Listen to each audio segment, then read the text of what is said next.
में जाता है ना, अपने पिताजी के साथ बहुत दूर जा रहा हो छोटा सा बच्चा, तो पिता उसे अपनी गोद में ले लेता है।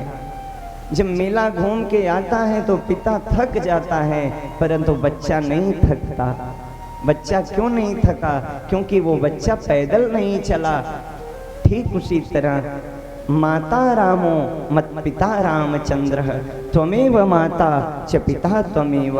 जगत के माता पिता तो वो परमात्मा हैं, वो हम सबके माता पिता हैं। और अगर हम उनकी गोदी में बैठ जाएं, उन्हें अपना सर्वस्व मान लें, तो स्मरण रखिएगा आपके जीवन में कभी भी कोई परेशानी नहीं आएगी, कभी कोई समस्या नहीं आएगी। समस्या आएगी भी ना तो उसका समाधान मिल जाएगा। जो मानव जीवन लिया है उसके जीवन में समस्याएं भी आती हैं। क्या मेरे राम के जीवन में समस्या नहीं आई? क्या मेरे कृष्ण के जीवन में समस्या नहीं आई? कन्हैया का तो जन्म ही हुआ प्यारे जेल में। अगर आपके दुश्मन होंगे तो आप जब बाहर आए 2, 4, 10, 20, 30 साल पुराने दुश्मन होंगे, लेकिन मेरे कन्हैया जब गर्भ में थे ना, तभी से उनकी दुश्मनी शुरू थी कि जैसे बाहर निकलेगा तभी तुझे मारूंगा। अब बताइए परिस्थिति कितनी प्रतिकूल थी, परंतु क्या कभी मेरे कृष्ण ने सर पे हाथ रख के बैठे या कभी आंसू बहाए? नहीं। राम के जीवन में कितनी समस्या आई। राज्य मिलने वाला था, कल मेरे राम राजा बनेंगे, अचानक परिवर्तन हो गया। क्या? तापस बेश विशेष उदासी, 14 वर्ष राम वनवासी। 14 वर्ष के लिए बन जाना पड़ गया। राज्य मिलने पे जो प्रसन्नता थी, वनगमन में भी वही प्रसन्नता है। राम माँ कौशल्या से कहते हैं, माँ कहती राम अभी तो तैयार नहीं हुआ, आज तेरे पिता तुझे राजा बनाएंगे, जा जल्दी तैयार हो जा। राम बोले माँ ये तो माला किसके लिए बना रही है? माँ बोली राम जब तू सिंहासन पे बैठेगा ना, तो मैं इस माला को तेरे गले में पहनाऊंगी और अपनी आंखों से तुझे निहारूंगी, देखूंगी। राम जी ने कहा क्षमा करना माँ, ये तुम्हारी इच्छा अभी नहीं पूरी होगी, क्योंकि पिताजी मुझे अयोध्या का राज्य नहीं दिए। फिर कौन सा राज्य दिए? अयोध्या से भी बड़ा राज्य दे दिए।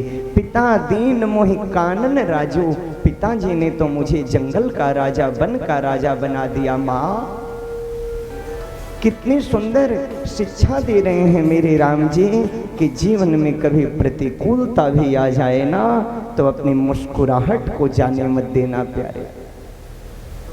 गम की रस को मुस्कुराकर पीने जिसको आ गया, सच कहो संसार में जीने उसको आ गया। अन्यथा इस संसार में मानव जीवन पाने के बाद भी ना लोगों को जीने नहीं आता है। जीवन जिया कैसे जाए? ऐसे मनुष्य नहीं हैं, वो पशु के समान होते हैं, ऐसा नीति में कहा गया। रावण भी जब सीता का हरण किया तो साधु बन करके किया, वो साधु था नहीं परंतु साधु बन गया।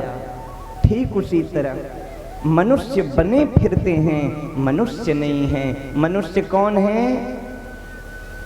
श्रोताओं, जिसके अंदर ये शाम न विद्या न तपो न दानम ज्ञानम न शीलम गुणो न धर्मः। जिसके पास न विद्या है, न ज्ञान है, न शील है, न गुण है, न धर्म है, वो क्या है?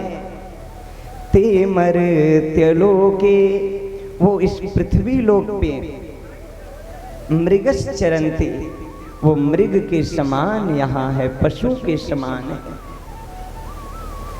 इसलिए अपने अंदर मानवता को ले आया जाए और बार बार भगवान के विषय में चिंतन करिएगा।